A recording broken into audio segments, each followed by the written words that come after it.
ധർമ്മടം മണ്ഡലത്തിലെ വോട്ടെണ്ണൽ ദിനത്തിൽ തന്നെ അമ്പരിപ്പിച്ച ഫോൺ കോളുകളെക്കുറിച്ച് വെളിപ്പെടുത്തലുകളുമായി കോൺഗ്രസ് നേതാവ് VP അബ്ദുൾ റഷീദ്. വോട്ടെണ്ണലിന്റെ ആദ്യഘട്ടത്തിൽ മുഖ്യമന്ത്രി പിണറായി വിജയനേക്കാൾ ലീഡ് നേടിയപ്പോൾ മുസ്ലിം ലീഗ് നേതാവ് KM ഷാജി ഉൾപ്പെടെയുള്ളവർ വിളിച്ച് തമാശ രൂപേണ പിൻവാങ്ങാൻ ആവശ്യപ്പെട്ടതായാണ് അബ്ദുൾ റഷീദ് പറയുന്നത്. മീഡിയ 1 പൊളിറ്റിക്കൽ ട്രീ പരിപാടിയിലായിരുന്നു അദ്ദേഹത്തിന്റെ പ്രതികരണം. ആദ്യ റൗണ്ടുകളിൽ പിണറായി വിജയനേക്കാൾ ലീഡ് വന്നപ്പോൾ ആദ്യം വിളിച്ചത് KM ഷാജിയാണ്. ആവശ്യമില്ലാത്ത പണിയൊന്നും എടുക്കരുത്, നീ ഇതെന്താ ഭാവിച്ചിരിക്കുന്നത് എന്നായിരുന്നു അദ്ദേഹത്തിന്റെ ചോദ്യം. എന്താണെന്ന് ചോദിച്ചപ്പോൾ പിണറായി വിജയനെ നമുക്ക് സഭയിൽ കിട്ടണം എന്ന് അദ്ദേഹം മറുപടി നൽകി.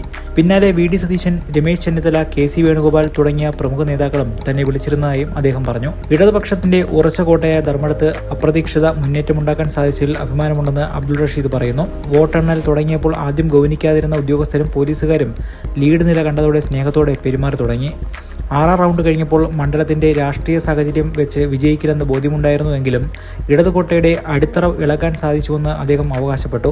ധർമ്മടത്തെ പിണറായി വിജയന്റെ വിജയത്തിന് പിന്നിൽ SDPIയുമായുള്ള രഹസ്യധാരണയാണെന്നും റഷീദ് ആരോപിച്ചു.